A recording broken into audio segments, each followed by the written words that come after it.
people like me. You need people like me so you can point your fucking fingers and say, that's the bad guy.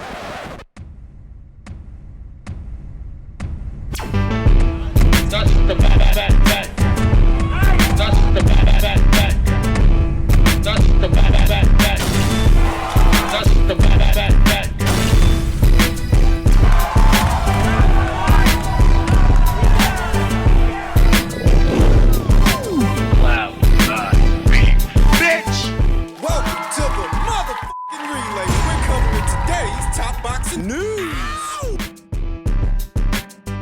Okay, we'll start with this. What is our last look at the Day of Reckoning card and what I expect to happen once the opening bell sounds and the punches are thrown. Philippe Hrgovic versus Mark Demori is all but a foregone conclusion. Philippe is going to stop this guy. I'd be shocked if he doesn't, but this is not a fight you spend a lot of time on. The expectation is that Philippe should make short work of this guy. Comes to Frankie Sanchez versus Junior Fa. Junior's a big kid, young kid.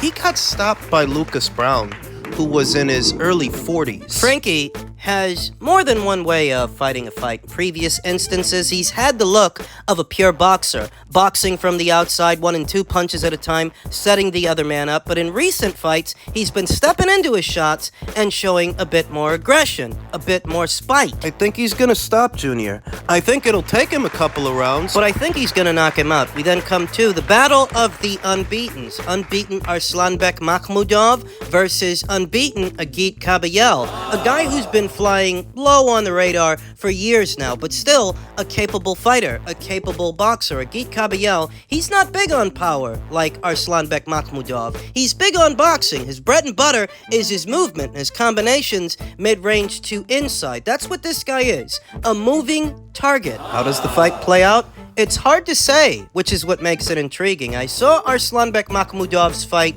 with Carlos Takam, and Carlos Takam, in spite of being in his 40s, he managed to go the distance, taking away the right hand of Arslanbek Makhmudov, who's limited. Outside of the jab and the straight, Arslanbek Makhmudov doesn't show much in terms of variety. So, I'm gonna go with Makhmudov on points. I'm gonna go with Makhmudov doing enough to win the rounds and be the aggressor, be the guy pushing the envelope, but I don't know that he'll find the knockout against this guy. We'll see. If he does, then great.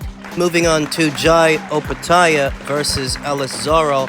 I expect this fight to play out the same way the Jordan Thompson fight played out. I expect Jai Opataya to go in there and take this guy out after just a few rounds. This is not a fight you have to spend a lot of time on. Dmitry Bivol versus Lyndon Otto. You know, Dmitry, capable fighter that he might be, cerebral boxer, he has a penchant for fighting to the level of his opponent, doing just enough that he's winning the rounds. Just enough. The Craig Spider Richards fight being the prime example. That if you're being cautious and you're being careful, then so is Dmitry. And if you're trying to hit the gas and get aggressive, then so is Dmitry. Like what we saw in the Zurdo Ramirez fight, that Dmitry Bivol has a penchant for fighting to the level of his opponent, doing what is necessary in the moment to win the rounds. And Lyndon Orta, he's a boxer, not a puncher. I think a more entertaining stylistic matchup would have been Dmitry Bivol versus Anthony Yarde, because Anthony's a puncher. Anthony tries to take your head off. He goes in there looking for a knockout, whereas Lyndon's a boxer. He's gonna move around, he's gonna use his jab, set up his punches. You know how it goes. Lyndon is coming off a knockout win back in September over Brain Suarez, though in spite of finding the victory and finding the knockout, he didn't look good in that fight. What do you expect to see in this one? Do I expect to see in this one? I expect to see a chess match for most of the fight, and Dmitry Bivol and his penchant for fighting to the level of his opponent. I don't really expect Dmitry to hit the gas and try to get Lyndon out of there. Remember that Dmitry Bivol hasn't fought since, what was it, November of last year? It's been over a year since the Zurdo Ramirez fight, and he needs the rounds. I expect this fight to look a lot like the Craig Richards fight, to where Dimitri's definitely winning the fight, but it's not going to have you on the edge of your seat. Stylistically, that's how this fight breaks down, because neither Dimitri or Lyndon, neither one of these two guys are artillery fighters or knockout merchants. I don't know. Maybe Dimitri gets through with something hard and something substantial towards the tail end of the match and forces a referee stoppage. Maybe he can do that after a few rounds, though. Dimitri Bivol on points or Dimitri Bivol by way of knockout. Any way you slice it, Dimitri Bivol wins the fight. I got nothing against Lyndon Orta, but for Dimitri, this is a tune-up fight. That's what it is. More spicy fight, more intriguing fight. The fight between Jarrell Big Gravy Miller versus dangerous Daniel Dubois. Jarrell Miller has really made the most of the opportunity, drawing a lot of attention to himself with what he's had to say about Anthony Joshua and what he's had to say about Daniel Dubois. He plays the heel, but he's very good at it. Jarrell Miller is best described as a mid-range to inside pressure fighter, volume puncher. He likes to walk his opponents down, stalk them, and beat his opponents into submission.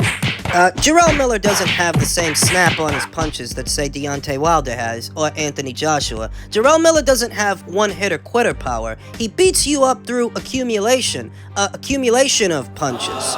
You could argue that Daniel Dubois has more snap in his punches than Jarrell, but if I'm going with Jarrell Miller to win, Because I can't trust that Daniel Dubois will be able to weather the storm early and handle the pressure. I don't trust him. This is a kid who doesn't move his head. and he's never been all that graceful. Now, because these are heavyweights, and because at heavyweight, you're always one punch away from being knocked out. Because at heavyweight, almost anybody can knock out anybody. There's an off chance that Daniel can get in with something hard early, and get Jarrell Miller out of there. But I don't like that chance. I don't, because Jarrell Miller isn't half bad at catching shots as he closes the distance, catching shots on the arms and gloves as he creeps up on his opponent to apply pressure on them. And I don't think Daniel Dubois handles pressure well. If two cruiserweights were able to drop him, two cruiserweights in Kevin Lerena and Alexander Usyk, what's a 326-pound man gonna do to him? Remember that Jarrell is a mid-range to inside fighter,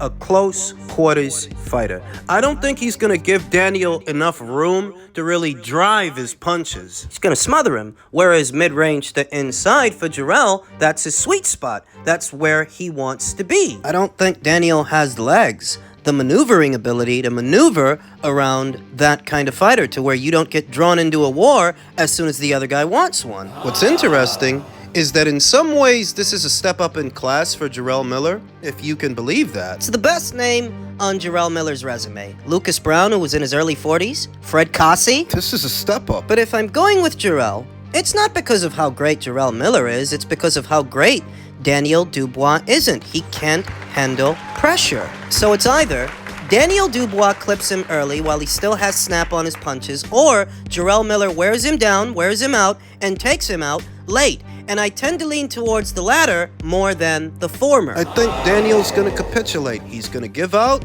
He's gonna give up. I think it's gonna take a few rounds, but I think Jarrell Miller's gonna beat him into submission and force a referee stoppage in the second half of the fight towards the tail end of it. I'm going with Jarrell Miller by way of knockout or technical knockout late. We then come to the co-main event of that same card, the battle of the former champions, former WBC champion Deontay Wilder versus former WBO champion Joseph Parker. And the circumstances of this match are what make it so intriguing. That Joseph Parker may not have Deontay Wilder's reputation or stopping power, but you must consider that Wilder is some years older than Joseph Parker. He's 38. Parker's 31. That Deontay Wilder in the last 2 years has only boxed once, and that only lasted one round. And that one round was over a year ago, whereas Joseph Parker has been a lot more active. He boxed 3 times this year alone. Fight with Deontay tomorrow is going to be his 4th fight this year.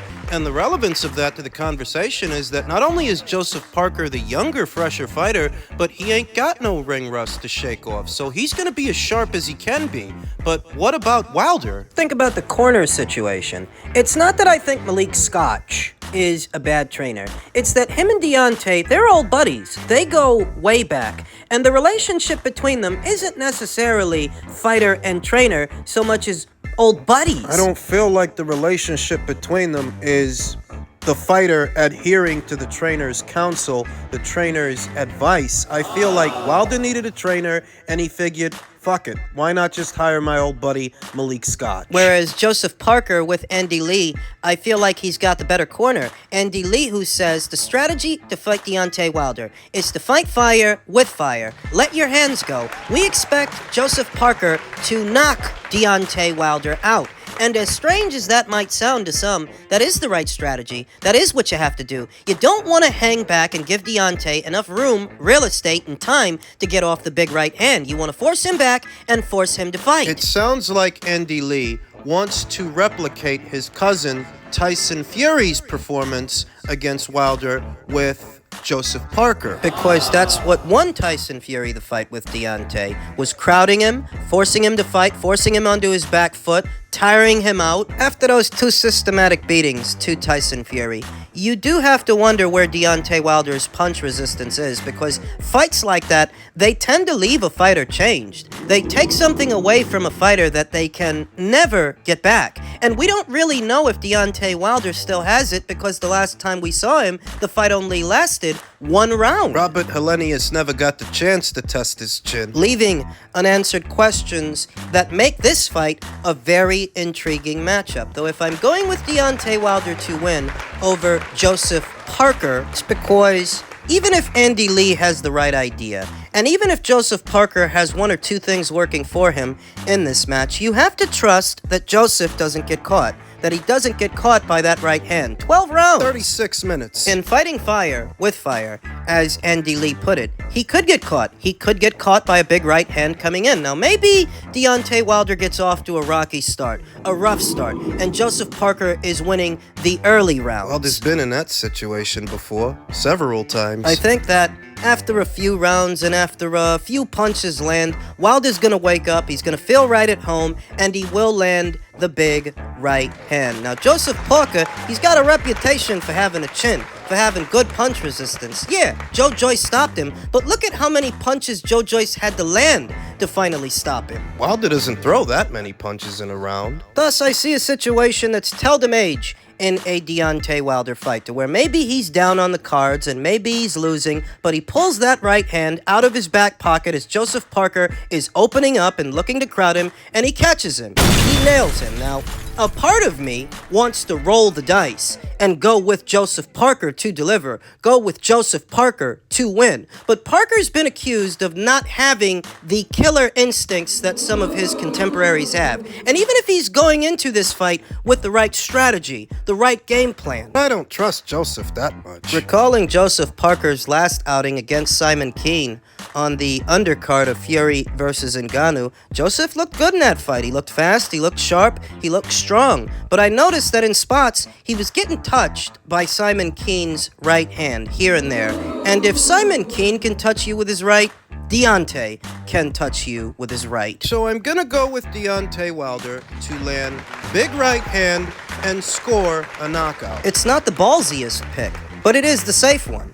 And finally, we come to the main event of that same card, Anthony Joshua versus Otto Wallin, a fight that I'd been calling for some time on the predication that Anthony may find some respite and some redemption in stopping a fighter that's never been stopped, moreover, stopping a fighter that Tyson Fury couldn't stop. For the longest time now, the story has been that Anthony doesn't commit to his punches the same way that he used to, that he's not the strong finisher that he once was, that he's lost his edge, he's lost his killer instinct. Well, what better way to allay those accusations than to stop a guy who's never been stopped before? I've been hearing a lot of what Otto Wallin has had to say in the build-up of this fight, that Anthony's time is ending and he's not the fighter that he used to be. It gives me the impression that Otto Wallin is going to rise to the occasion in this fight the same way that he did in the Fury fight. For the most part, Otto Wallin is a boxer, a mover, a jabber, but we saw him break character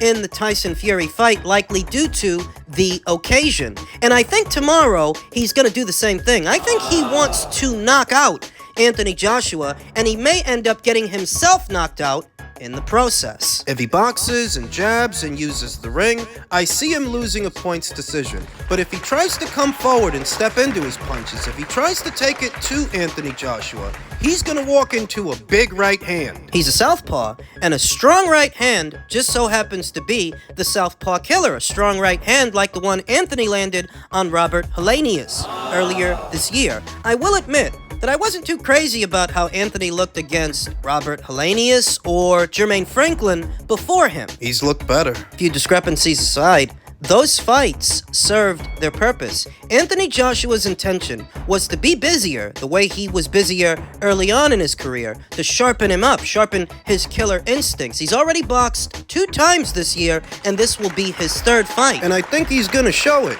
He's familiar with Otto Wallin. He boxed him in the amateurs, and I think he sparred him once or twice in the pros. Not necessarily in unfamiliar territory. Otto Wallin is coming off a big win over former unified cruiserweight champion Murat Gassiev, and he was effectively able to box around Murat Gassiev, who was the noticeably shorter, stumpier fighter of the two, though not before getting caught by a big right hand that sent him careening in the 3rd round. I feel that Anthony Joshua, being a taller, longer fighter than Murat Gassiev, it's gonna be a lot harder to get away from his punches. His right hand. And Otto's not going to wear it as well. Anthony goes into this fight with Ben Davison in his corner. I don't think that's a bad pairing at all. Ben Davison's boxing brain. Some may feel so inclined to ask, well, why's he got Ben Davison in his corner and not Derek James? And you have to remember that Derek James has a full plate. He was just in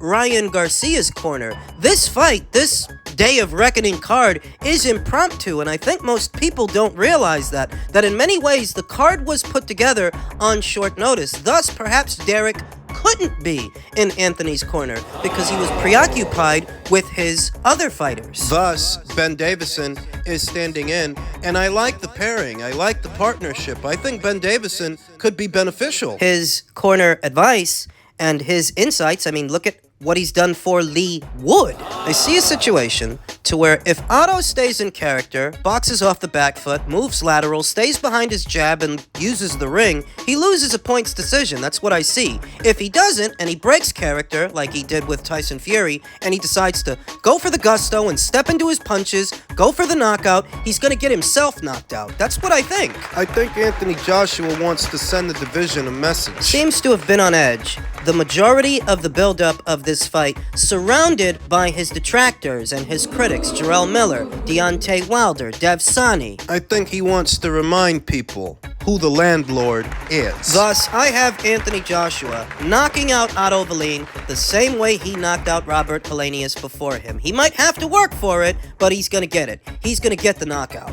Provided that he takes care of business and Deontay Wilder takes care of business, we're looking at a fight between them at some point next year. What is still one of the biggest fights in all of boxing. The potential for an upset tomorrow is definitely there, but I think Anthony's gonna take care of business, and I think he's gonna come out on top. He's gonna knock this guy out.